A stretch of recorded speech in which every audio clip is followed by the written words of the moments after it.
नमस्कार दोस्तों, MPN academy के इस यूट्यूब चैनल पर आप सभी का हार्दिक अभिनंदन है। प्रस्तुत है weekly current affairs test series.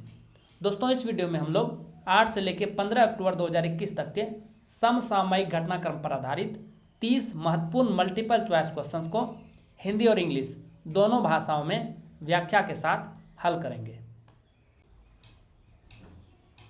पहला प्रश्न है, साहित्य में 2021 का नोबेल पुरस्कार किसे प्रदान किया गया है? Who has been awarded the Nobel prize in literature 2021? The right answer is option number D, Abdul Razak Gurnah.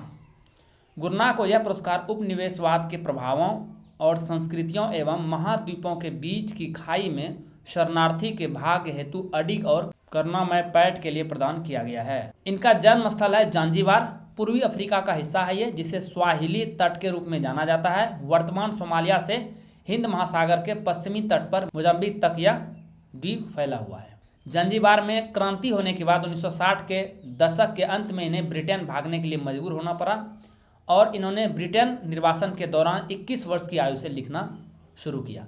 हालांकि स्वाहिली इनकी मातृभाषा थी, लेकिन साहित्यिक भाषा के रूप में इन्होंने अंग्रेजी को अपनाया। वर्ष 2021 का नोबेल शांति पुरस्कार रूस के दमित्री मुरातोव और किस देश के पत्रकार मारिया रसा को संयुक्त रूप से दिया गया है? The Nobel peace prize for the year 2021 has been jointly awarded to Russia's Dmitry Muratov and journalist Maria Ressa of which country? सो यही है मारिया रसा, तो ये किस देश की रहने वाली हैं? The right answer is option number C, Philippines. अभिव्यक्ति की स्वतंत्रता की रक्षा करने के इनके प्रयासों के लिए इन्हें यह पुरस्कार संयुक्त रूप से दिया गया है। मारिया रसा ने 2012 में खोजी पत्रकारिता के रूप में एक डिजिटल मीडिया प्लेटफॉर्म रैपलर की सह स्थापना की थी, जिसका नेतृत्व वह स्वयं करती हैं।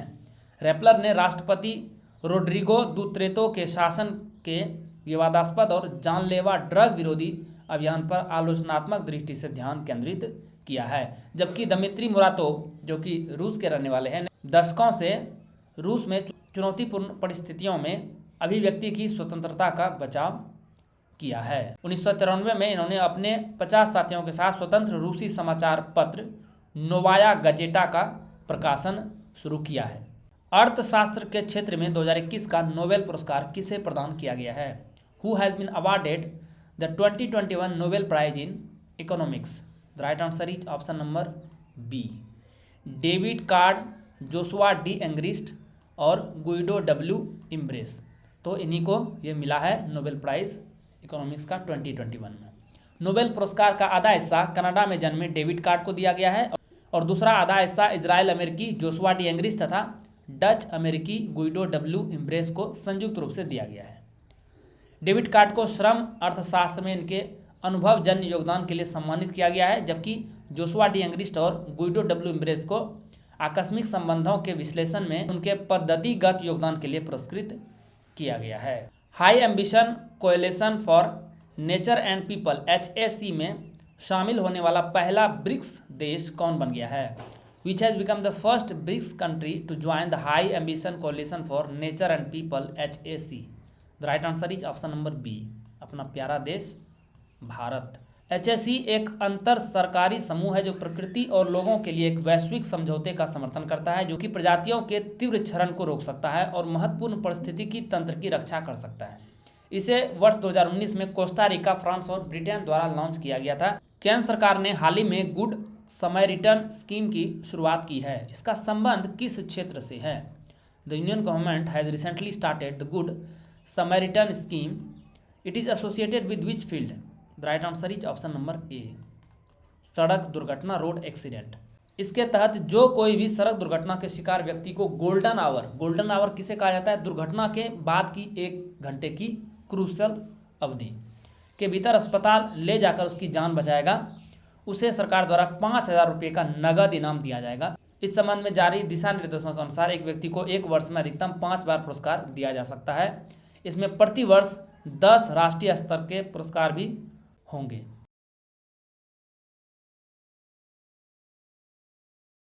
दोस्तों, 67वीं बीपीएससी प्रीलिम्स की डेट आ गई है। परीक्षा 23 जनवरी 2022 को होगी। वैसे तो शुरू में ये परीक्षा अक्टूबर में होने वाली थी 2021 में, लेकिन डेट बढ़कर जनवरी हो गई है। तो अब साल भर के करंट अफेयर्स से काम नहीं चलेगा, आपको 14 महीने का करंट अफेयर्स स्टडी करना पड़ेगा, क्योंकि 66वीं बीपीएससी में प्रश्न अक्टूबर 2020 तक के ही आए थे।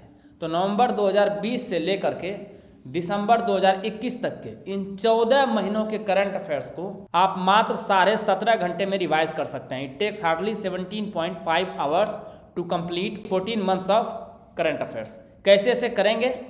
देखिए, वीकली करंट अफेयर्स की टेस्ट सीरीज आती है एमपीएन एकेडमी के यूट्यूब चैनल पर, नेशनल और इंटरनेशनल वर्जन का। इसमें 60 पीडीएफ आपको मिलेंगे। एक पीडीएफ को रिवाइज करने में आपको 6 मिनट का लगभग समय मिलेगा, तो 360 मिनट का समय इसमें लग जाएगा, यानी 6 घंटे। मंथली करंट अफेयर्स हिंदी में शॉर्ट नोट्स आती है, नेशनल और इंटरनेशनल वर्जन का। इसकी वीडियो रिलीज नहीं होती है, ये पीडीएफ के रूप में ही आपको मिलेगा। तो कुल 14 महीने का 14 पीडीएफ मिलेगा। 25 मिनट एक पीडीएफ को रिवाइज करने में समय लगेगा, तो 350 मिनट इसमें लग गए। और बिहार का मंथली करंट अफेयर्स, इसमें कुल 17 पीडीएफ आपको मिलेंगे। एक पीडीएफ को रिवाइज करने में 20 मिनट, कुल 340 मिनट। सबको जोड़ेंगे तो केवल 17.5 घंटे लगेंगे आपको weekly current affair test series, monthly current affair short notes और बिहार मंथली करंट अफेयर्स, ये तीनों अच्छे से रिवाइज हो पाएगा। ये कितना ऑथेंटिक है इससे आप देख सकते हैं कि weekly current affair test series से 19 प्रश्न 66वीं बीपीएससी प्रीलिम्स में आ चुके हैं, मंथली करंट अफेयर से 7 प्रश्न और बिहार मंथली करंट अफेयर से 10 प्रश्न 66वीं बीपीएससी प्रीलिम्स में आ चुके हैं। तो कुल 36 प्रश्न टैली हुआ है। तो ये कितना रिलायबल है और ऑथेंटिक है इससे आपको पता चलेगा। दोस्तों, ये पीडीएफ आपको मिलेगा कैसे? ये पीडीएफ मिलेगा संपूर्ण व्याख्या के साथ, फुल डिस्क्रिप्शन के साथ। केवल आपको एक बार 600 रुपये का पेमेंट करना है। बैंकिंग डिटेल दिया गया है, प्रियंका कुमारी के नाम से अकाउंट है, आईएफएससी कोड, अकाउंट नंबर सभी दिया हुआ है। पेटीएम, फोनपे, यूपीआई एक ही नंबर है, 7366005556 एक ही नंबर है। गूगल पे पे नाम हालांकि अलग है, निशा रानी के नाम से अकाउंट है, नंबर सेम है। आपको करना क्या है, ट्रांजैक्शन के स्क्रीनशॉट को टेलीग्राम नंबर, सेम नंबर है, इसी नंबर पे भेज देना है।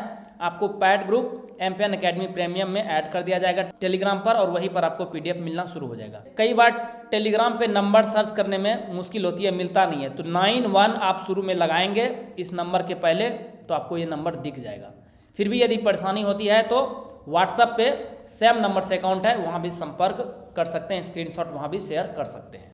किस राज्य सरकार द्वारा शुरू किए गए डिटॉक्सिंग पायलट प्रोजेक्ट द्वारा एक मृत प्राय लूखा नदी को पुनर्जीवित किया गया है?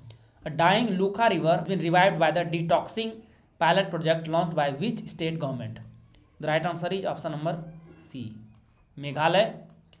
देखिए, यही लूखा नदी है। लूखा मेघालय के पूर्वी जयंतिया पहाड़ियों के दक्षिणी भाग में बहती है, जहां मेघालय की अधिकांश रैट होल कोयला खदान स्थित है। यह कोयला और चूना पत्थर के निरंतर बड़े पैमाने पर खनन का शिकार बन गई है, जो प्रदूषण के लिए जिम्मेदार है। परिणाम स्वरूप ये नदी को विचित्र शीतकालीन अवस्था में परिवर्तित कर देते हैं। यह लूनार नदी, जिसको वाह लूनार भी कहा जाता है, इसे नीचे की ओर प्रभावित होने के दौरान नरपू रिजर्व फॉरेस्ट और इस क्षेत्र की लहरदार पहाड़ियों से निकलने वाली छोटी धाराओं से जल ग्रहण करती है। तो इसे रिवाइव कर लिया गया है, ये मेघालय सरकार का दावा है। किस देश के प्रसिद्ध वैज्ञानिक डॉक्टर अब्दुल कादिर खान का निधन हाल ही में हो गया है? Which country's famous scientist doctor Abdul Qadir Khan has passed away recently? The right answer is option number C, Pakistan. इसे पाकिस्तान के परमाणु कार्यक्रम को सफल बनाने का श्रेय दिया जाता है। इस कार्यक्रम ने पाकिस्तान को परमाणु हथियार राज्य के मामले में भारत के बराबर ला दिया था। इसी वजह से इन्हें पाकिस्तान में देश के परमाणु बम कार्यक्रम के जनक या परमाणु नायक के रूप में माना जाता है। 1998 में पाकिस्तान ने अपना पहला परमाणु परीक्षण किया था। किस राज्य सरकार ने भारत की पहली स्मार्टफोन आधारित ई वोटिंग प्रणाली विकसित की है? Which state government has developed India's first smartphone based e voting system? The right answer is option number B, Telangana. Telangana चुनाव आयोग द्वारा इस संबंध में TSEC ई वोट नामक एंड्रॉयड ऐप का उपयोग किया जा रहा है। इस मोबाइल एप्लीकेशन के माध्यम से मतदाता के डिवाइस आईडी और फ़ोन नंबर को एक विशिष्ट नागरिक पंजीकरण प्रक्रिया से एकीकृत किया जाता है, ताकि मतदान हेतु केवल एक ही डिवाइस का उपयोग किया जा सके, जिससे सुरक्षा बढ़ेगी। डिजिटल वोटिंग की यह अवधारणा वरिष्ठ नागरिकों, विकलांगों, बीमार लोगों, आवश्यक सेवाओं में कार्यरत व्यक्तियों को ई वोटिंग में सक्षम बनाएगी। किस राज्य की कुरुपुर कलमकारी पेंटिंग और कुल्लाकुरिची लकड़ी की नक्काशी को भौगोलिक संकेत यानी जीआई टैग प्रदान किया गया है? Which states Karuppur Kalamkari painting and Kallakurichi wood carving have been accorded geographical indication GI tag?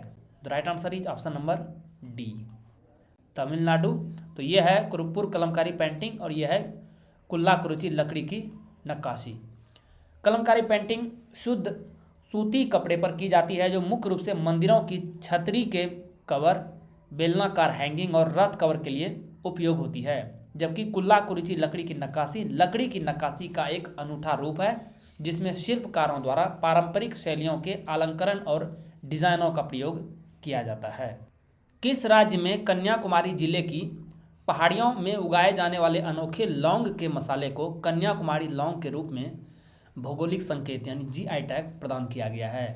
In which state a unique clove spice grown in the hills of Kanyakumari district has been given geographical indication GI as Kanyakumari clove?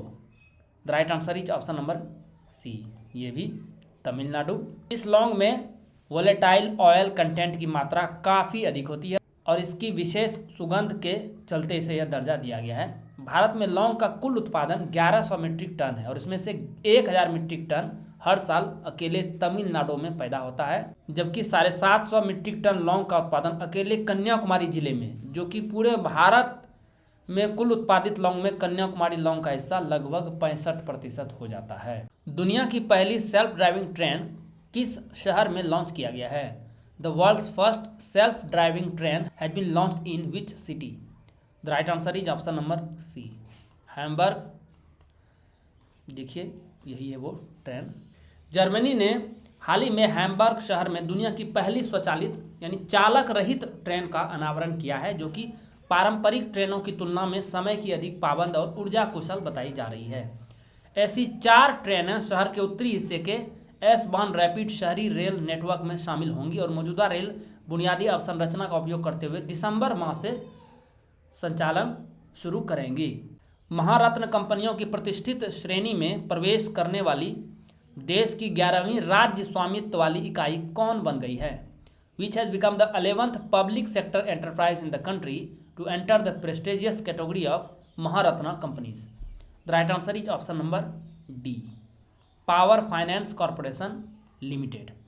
महारत्न का दर्जा उस company को दिया जाता है जिसने लगातार बीते 3 वर्षों में 5,000 करोड़ रुपये से अधिक का शुद्ध लाभ प्राप्त किया है, अथवा बीते 3 वर्षों के लिए इसका औसत वार्षिक कारोबार 25,000 करोड़ रुपये था, या फिर बीते 3 वर्षों के लिए इसका औसत वार्षिक शुद्ध मूल्य 15,000 करोड़ रुपये है। साथ ही वैश्विक स्तर पर भी इस कंपनी का संचालन होना अनिवार्य है। प्रधानमंत्री नरेंद्र मोदी का सलाहकार किसे नियुक्त किया गया है? Who has been appointed as the adviser to prime minister Narendra Modi? यही है, इनका नाम क्या है? Right answer is option number A, Amit Khare. Jharkhand cadre के 1985 बैच के IAS अधिकारी अमित खरे 30 सितंबर 2021 को ही उच्च शिक्षा सचिव के पद से रिटायर हुए थे। इन्होंने 2019 में शिक्षा मंत्रालय, जो कि उच्च शिक्षा विभाग है, के सचिव का पदभार ग्रहण किया था और इन्हीं की देखरेख में बहुत ही इंपॉर्टेंट 29 जुलाई 2020 को केंद्रीय मंत्रिमंडल द्वारा राष्ट्रीय शिक्षा नीति 2020 को मंजूरी दी गई थी। और साथ में चारा घोटाला, जिसमें बिहार के पूर्व मुख्यमंत्री लालू प्रसाद यादव को जेल की सजा काटनी पड़ी थी, उसको भी उजागर करने में अमित खरे का ही मेन रोल था। टाटा सन्स ने कितने करोड़ रुपए की बोली लगाकर राज्य के स्वामित्व वाली एयर इंडिया में 100% हिस्सेदारी हासिल करने की बोली प्रक्रिया जीती? Tata sons won the bidding process of acquiring 100% stake in state owned Air India by placing how many crore rupees bid? The right answer is option number C, 18,000 crore रुपए की बोली लगाई थी। 8 अक्टूबर को एयर इंडिया अपने कम लागत वाहक एयर इंडिया एक्सप्रेस और AISATS, एक ग्राउंड हैंडलिंग कंपनी है, कि 50% के साथ Thales private limited Tata sons की SPV को 18,000 करोड़ रुपए में बेची गई है। डॉलर में कन्वर्ट करेंगे तो $2.4 बिलियन। सरकार ने आरक्षित मूल्य रखा था 12,906 करोड़ रुपये। इस दौर में शामिल थे एक और प्लेयर अजय सिंह जो कि स्पाइस जेट के संस्थापक हैं, तो 15,100 करोड़ रुपए की बोली लगाई थी। इस तरह टाटा सन्स ने 2,900 करोड़ रुपए के अंतर से एयर इंडिया के मालिकाना हक का बिड जीत लिया है। भारतीय रेल के दक्षिण मध्य मंडल ने पहली बार लंबी दूरी की किस 2 मालगाड़ियों का सफलतापूर्वक परिचालन किया? विच 2 long distance freight trains were successfully operated for the first time by the South Central Division of Indian Railways? The right answer is option number C, त्रिशूल और गरुड़। दक्षिण मध्य रेलवे यानी साउथ सेंट्रल रेलवे पर ऐसी पहली ट्रेन त्रिशूल की लंबाई 3 मालगाड़ियों के बराबर है और इसमें 177 डब्बे हैं। इस मालगाड़ी ने अपना पहला सफर 7 अक्टूबर 2021 को विजयवाड़ा मंडल में शुरू किया। दक्षिण मध्य रेलवे ने इसके बाद 8 अक्टूबर को गुंटाकुल मंडल में दूसरी मालगाड़ी गरुड़ को रवाना किया। फीफा ने भारत में आयोजित किए जाने वाले अंडर 17 महिला विश्व कप के लिए किस नाम से शुभंकर जारी किया है? By which name has FIFA release the mascot for the under 17 women's world cup to be held in India? The right answer is option number A, इसका नाम है ईभा। यही है ईभा। फीफा के मुताबिक ईभा का लक्ष्य पूरे भारत और दुनिया भर में महिलाओं और लड़कियों को अपनी क्षमता पहचानने के लिए प्रेरित करना है। टूर्नामेंट का आयोजन भारत में अगले साल 11 से 30 अक्टूबर तक किया जाएगा। शुभंकर की घोषणा अंतर्राष्ट्रीय बालिका दिवस जो कि 11 अक्टूबर होता है के मौके पर की गई। फीफा की मुख्य महिला फुटबॉल अधिकारी सराई ब्रेमेन ने कहा कि ईभा एक मजबूत, चंचल और आकर्षक एशियाई शेरनी है। चिकित्सा और महामारी जागरूकता के क्षेत्र में अग्रणी और निरंतर योगदान के लिए 22वें लाल बहादुर शास्त्री राष्ट्रीय उत्कृष्टता पुरस्कार से किसे सम्मानित किया गया है? Who has been conferred with the 22nd Lal Bahadur Shastri national award for excellence for pioneering and continuous contribution in the field of medical and pandemic awareness? The right answer is option number C, इनका नाम है doctor Randeep Guleria और ये AIIMS Delhi के निदेशक हैं। इन्हें उपराष्ट्रपति एम वेंकैया नायडू द्वारा इस प्रतिष्ठित पुरस्कार से सम्मानित किया गया है। लाल बहादुर शास्त्री राष्ट्रीय उत्कृष्टता पुरस्कार ऐसा चौथा सर्वोच्च नागरिक पुरस्कार है जो देश या विदेश में रहने वाले किसी प्रतिष्ठित भारतीय को उच्च पेशेवर अनुक्रम और लोक प्रशासन, सार्वजनिक मामले प्रबंधन, कला और संस्कृति, शिक्षा या संस्था निर्माण और खेल के क्षेत्र में उत्कृष्टता के लिए उनके व्यक्तिगत योगदान और उत्कृष्ट उपलब्धियों के लिए प्रदान किया जाता है।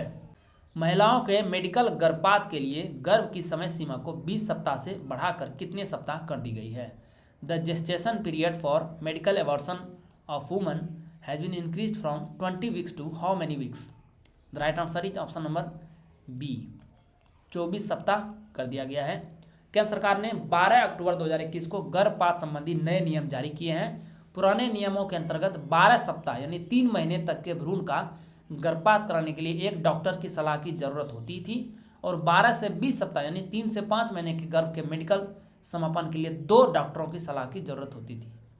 गर्भ का चिकित्सीय समापन संशोधन नियम 2021 ये ध्यान में रखिएगा। गृह मंत्रालय ने पंजाब, पश्चिम बंगाल और असम राज्य में अंतर्राष्ट्रीय सीमा के अंदर सीमा सुरक्षा बल यानी बीएसएफ के अधिकार क्षेत्र को 15 किलोमीटर से बढ़ाकर कितने किलोमीटर करने का निर्णय लिया है? The ministry of home affairs has decided to increase the jurisdiction of border security force BSF from 15 kilometre to how many kilometre inside the international border in the state of Punjab, West Bengal and Assam? The right answer is option number B, से बढ़ा के 50 kilometre कर दिया गया है। तो पंजाब की सीमा लगती है पाकिस्तान से और असम और वेस्ट बंगाल की सीमा लगती है बांग्लादेश से। तो ये जो इंटरनेशनल बॉर्डर है इसी के अंदर पहले 15 किलोमीटर तक उसका सीमा क्षेत्र होता था, उसे बढ़ाकर 50 किलोमीटर कर दिया गया है। यह निर्णय परिचालन दक्षता में सुधार और तस्करी रैकेट पर नकेल कसने के लिए किया गया है। गृह मंत्रालय ने 11 अक्टूबर को जारी एक गजट अधिसूचना में कहा है कि यह उन राज्यों में अपनी शक्तियों का प्रयोग करने के लिए बीएसएफ के अधिकार क्षेत्र पर वर्ष 2014 की अधिसूचना में संशोधन कर रहा है। गुजरात में पहले 80 किलोमीटर था, इसे घटाकर 50 किलोमीटर कर दिया गया है। भारत संयुक्त राष्ट्र मानवाधिकार परिषद यूएनएचआरसी के लिए फिर से चुना गया है। 193 सदस्यीय संयुक्त राष्ट्र महासभा में भारत को कितने वोट मिले? India has been re elected to the United Nations Human Rights Council UNHRC. How many votes did India get in the 193 member UN General Assembly? The right answer is option number D, 184 मत मिले हैं भारत को। आवश्यक बहुमत 97 ही था, 97 ही था। भारत का चुनाव गुप्त मतदान के जरिए हुआ और इसमें भारत ने भारी बहुमत हासिल किया। भारत छठी बार भारी बहुमत से यूएनएचआरसी के लिए फिर से निर्वाचित हुआ। 76वीं संयुक्त राष्ट्र महासभा ने 14 अक्टूबर को संयुक्त राष्ट्र मानवाधिकार परिषद के 18 नए सदस्यों को चुना। तो कौन कौन से ये 18 नए सदस्य हैं? Argentina, Benin, Cameroon, Eritrea, Finland, Zambia, Honduras, Bharat, Kazakhstan, Lithuania, Luxembourg, Malaysia, Montenegro, Paraguay, Qatar, Somalia, UAE और यूएसए। आप कमेंट बॉक्स में लिखिए कि यूएनएचआरसी में कुल सदस्यों की संख्या कितनी होती है। इस बार तो 18 चुने गए हैं, टोटल मेंबर कितने होते हैं ये आपको लिखना है। ग्लोबल हंगर इंडेक्स 2021 में भारत की रैंक क्या है? What is the rank of India in the global hunger index 2021? The right answer is option number D, 101। 14 अक्टूबर को जारी ग्लोबल हंगर इंडेक्स ने भारत को कुल 116 देशों में से 101वें पर रखा। GHI स्कोर रहा भारत का 27.5। भारत भी उन 31 देशों में शामिल है जहां भूख की समस्या को काफ़ी गंभीर रूप में पहचाना गया है। यहाँ देखेंगे सीरियस कैटेगरी में भारत है 20 से लेकर 34.9 का जिसे स्कोर मिला है। तो भारत का स्कोर रहा है 27.5। तो सीरियस कैटेगरी में भारत है। पिछले साल भारत 107 देशों में 94th पोजीशन पे था। सबसे अंतिम रैंक मिली है सोमालिया को 116वां। इंडेक्स में भारत के पड़ोसी देशों की स्थिति क्या है? बहुत अच्छी है भारत से। पाकिस्तान को 92nd रैंक मिला है, नेपाल को 76 और बांग्लादेश को भी 76, जबकि भारत 101वें नंबर पर है। भारत ने लीमा में संपन्न अंतर्राष्ट्रीय निशानेबाजी खेल महासंघ ISSF जूनियर विश्व चैंपियनशिप 2021 में पदक तालिका में कौन सा स्थान प्राप्त किया है? India has secured which position in the medals tally at the International Shooting Sports Federation ISSF Junior World Championship 2021 that concluded in Lima? The right answer is option number A. पहला स्थान भारत को मिला है। भारतीय निशानेबाजों ने इस प्रतियोगिता में 17 स्वर्ण समेत 43 पदक जीतकर शीर्ष स्थान हासिल किया। भारत ने 17 स्वर्ण के साथ साथ 16 रजत और 10 कांस्य पदक भी जीते हैं। दूसरा स्थान यूएसए और तीसरा स्थान इटली का रहा। आपको कमेंट बॉक्स में लिखना है कि ये जो लीमा में ये प्रतियोगिता हुई थी ये किस देश की राजधानी है। Please right in the comment section. Global business sustainability leadership के लिए प्रतिष्ठित सीके प्रहलाद पुरस्कार 2021 से किसे सम्मानित किया गया है? Who has been conferred with the prestigious CK Prahalad award 2021 for global business sustainability leadership? The right answer is option number C, Satya Nadella. भारतीय अमेरिकी माइक्रोसॉफ्ट के CEO सत्य नडेला ने माइक्रोसॉफ्ट के 3 अन्य शीर्ष नेताओं के साथ वर्ष 2021 के लिए ग्लोबल बिजनेस सस्टेनेबिलिटी लीडरशिप के लिए प्रतिष्ठित सीके प्रहलाद पुरस्कार जीता है। तो इसके अलावा और कौन कौन है? 3 व्यक्ति, माइक्रोसॉफ्ट के अध्यक्ष और उपाध्यक्ष ब्रैड स्मिथ, मुख्य वित्तीय अधिकारी एमी हुड और मुख्य पर्यावरण अधिकारी लुकास जोप्पा। तो कुल 4 लोगों को यह पुरस्कार मिला है। राष्ट्रीय बाल अधिकार संरक्षण आयोग NCPCR का अध्यक्ष किसे नियुक्त किया गया है? Who has been appointed as the chairperson of the national commission for protection of child rights NCPCR? Right answer is option number C, Priyank Kanoongo. यही है। केंद्र सरकार ने प्रियंक कानूनगो को एक बार फिर से NCPCR का अध्यक्ष नियुक्त किया है। यह अध्यक्ष पद पर लगातार उनका दूसरा कार्यकाल होगा। नया कार्यकाल 17 अक्टूबर से आरंभ हुआ और 3 साल तक की अवधि के लिए होगा। इससे पहले 40 वर्षीय कानूनगो को 2018 में आयोग का अध्यक्ष नियुक्त किया गया था। यह मूल रूप से मध्य प्रदेश के विदिशा के रहने वाले हैं। केंद्रीय मत्स्य पालन, पशुपालन और डेयरी मंत्री पुरुषोत्तम रूपाला ने हाल ही में किस राज्य से राष्ट्रव्यापी नदी पशुपालन कार्यक्रम का शुभारंभ किया है? Union minister for fisheries, animal husbandry and dairying Purushottam Rupala has recently launched nationwide river ranching programme from which state? The right answer is option number D, Uttar Pradesh से शुरुआत हुई है। 8 अक्टूबर को नदी पालन कार्यक्रम को प्रधानमंत्री मत्स्य संपदा योजना के तहत विशेष गतिविधि के रूप में शुरू किया गया था ताकि भूमि और पानी का उत्पादक रूप से विस्तार, गहन विविधीकरण और उपयोग करके मछली उत्पादन और उत्पादकता को बढ़ाया जा सके। इस कार्यक्रम का शुभारंभ ब्रिज घाट गढ़ मुक्तेश्वर उत्तर प्रदेश में किया गया। उत्तर प्रदेश के साथ अन्य 4 राज्यों उड़ीसा, उत्तराखंड, त्रिपुरा और छत्तीसगढ़ ने राष्ट्रव्यापी नदी पशुपालन कार्यक्रम के शुभारंभ में भाग लिया। EY के नवीकरणीय ऊर्जा देश आकर्षकता सूचकांक RECAI के 58वें संस्करण जो कि अक्टूबर 2021 में जारी हुआ है में भारत की रैंक क्या है? What is India's rank in the 58th edition which is released in October 2021 of EY's renewable energy country attractiveness index RECAI? The right answer is option number A, तीसरा स्थान मिला है भारत को।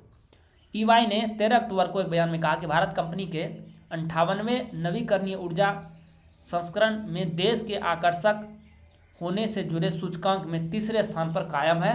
स्कोर रहा भारत का 70.2। इस सूची में दुनिया के शीर्ष 40 देशों को नवीकरणीय ऊर्जा निवेश और परियोजनाएं लाने को लेकर आकर्षण के आधार पर शामिल किया गया है। इस सूचकांक में अमेरिका पहले और चीन दूसरे स्थान पर है। सूचकांक में पहली बार कॉरपोरेट बिजली खरीद समझौता यानी PPA सूचकांक को शामिल किया गया था, जिसमें भारत की रैंक रही है 6th। भारत और किस देश के बीच संयुक्त सैन्य प्रशिक्षण अभ्यास अजय वारियर का 6ठा संस्करण आयोजित किया गया? The 6th edition of joint military training exercise Ajay warrior was held between India and which country? The right answer is option number A, UK। Uttarakhand में रानीखेत के चौबटिया छावनी में भारत और यूनाइटेड किंगडम के मध्य संयुक्त सैन्य अभ्यास अजय वारियर का 6ठा संस्करण 7 अक्टूबर से शुरू हुआ। इससे पहले भारत और UK ने बंगाल की खाड़ी में 2 दिवसीय द्विपक्षीय पैसेज अभ्यास यानी पैसेक्स में भाग लिया था। भारत सरकार के निवर्तमान मुख्य आर्थिक सलाहकार का नाम क्या था, जिन्होंने हाल ही में 3 साल के कार्यकाल के पूरा होने के बाद अपने पद से इस्तीफा दे दिया है? What was the name of the outgoing chief economic advisor to the government of India who has recently resigned from his post after completion of 3-year term? The right answer is option number C, KV Subramaniam. 8 अक्टूबर को अपने इस्तीफे की घोषणा कर इन्होंने एक आधिकारिक बयान में कहा कि वो अब दोबारा शिक्षा जगत में जाने का फैसला कर चुके हैं। इससे पहले अपने करियर के दौरान सुब्रमण्यम भारतीय प्रतिभूति और विनिमय बोर्ड यानी सेबी और RBI के लिए विशेषज्ञ समितियों का हिस्सा रहे हैं। कृष्णमूर्ति सुब्रमण्यम ने 7 दिसंबर 2018 को देश के 17वें मुख्य आर्थिक सलाहकार का पद संभाला था। उस समय अरविंद सुब्रमण्यम ने यह पद छोड़ा था। प्रधानमंत्री गति शक्ति नाम के पहले राष्ट्रीय अवसंरचना मास्टर प्लान का उद्घाटन प्रधानमंत्री नरेंद्र मोदी द्वारा किस तिथि को किया गया? On which date the first national infrastructure master plan named Pradhan Mantri Gati Shakti was inaugurated by PM Narendra Modi? The right answer is option number C, 13 October 2021। Date से संबंधित प्रश्न अक्सर BPSC एग्जाम में पूछे जाते हैं। प्रधानमंत्री नरेंद्र मोदी ने 15 अगस्त 2021 को दिल्ली के लाल किले से देश में रोजगार पैदा करने के मकसद से गति शक्ति योजना का अनाउंसमेंट यानी ऐलान किया था, जबकि लॉन्च हुआ है 13 अक्टूबर को। देश के इंफ्रास्ट्रक्चर विकास के लिए 100 लाख करोड़ रुपए की गति शक्ति योजना से देश में लाखों युवाओं के रोजगार के मौके उपलब्ध करने में मदद मिलेगी। यह मास्टर प्लान 16 मंत्रालयों और 7 प्रमुख बुनियादी ढांचा क्षेत्रों को एक ही मंच पर लाएगा ताकि दोहराव से बचने, खामियों को दूर करने और सही समय पर मंजूरी देने में तेजी लाई जा सके। दोस्तों, एमपीएन एकेडमी के इस यूट्यूब चैनल पर प्रसारित होने वाले सारे करंट अफेयर्स को संपूर्ण व्याख्या यानी फुल डिस्क्रिप्शन के साथ आप कैसे प्राप्त कर सकते हैं, इसके बारे में तो जानकारी आपको दी गई है। इसके बारे में और विस्तृत इन्फॉर्मेशन डिस्क्रिप्शन बॉक्स में भी शेयर की जा रही है। दोस्तों, इन PDF के सहारे आप इस आधे घंटे के वीडियो लेक्चर को मात्र 5 से 6 मिनट में रिवाइज कर पाएंगे। इससे आपका प्रिपरेशन के दौरान बहुत सारा समय बचेगा, जिसे आप स्टैटिक पोर्शन पर लगा सकते हैं। This is very very important. आइए अंतिम प्रश्न को देखते हैं। केंद्रीय मंत्रिमंडल ने 7 PM मित्र पार्क स्थापित करने की मंजूरी दी है। इसका संबंध किस क्षेत्र से है? The union cabinet has approved setting up of 7 PM Mitra parks. This is associated with, the right answer is option number ए, कपड़ा उद्योग यानी टेक्सटाइल इंडस्ट्री से यह संबंधित है। केंद्रीय मंत्रिमंडल ने 6 अक्टूबर को कपड़ा उद्योग के लिए मित्र स्कीम को मंजूरी दी है। इस स्कीम के तहत अगले 5 वर्षों में कुल 4,445 करोड़ रुपये खर्च किए जाएंगे। कैबिनेट ने इसके तहत 7 PM मित्र पार्क स्थापित करने की मंजूरी दी है। तो ये मित्र का फुल फॉर्म क्या है? Mega integrated textile region and apparel. ऐसे पार्कों को स्थापित करने की घोषणा केंद्रीय बजट 2021-22 में की गई थी। कपड़ा मंत्री पीयूष गोयल ने बताया कि इस कदम से 7 लाख लोगों को प्रत्यक्ष और 14 लाख लोगों को अप्रत्यक्ष रूप से रोजगार मिलेगा। दोस्तों, वीडियो देखने के लिए बहुत बहुत धन्यवाद। Please write down your score in the comment section. All the best for your exam preparations.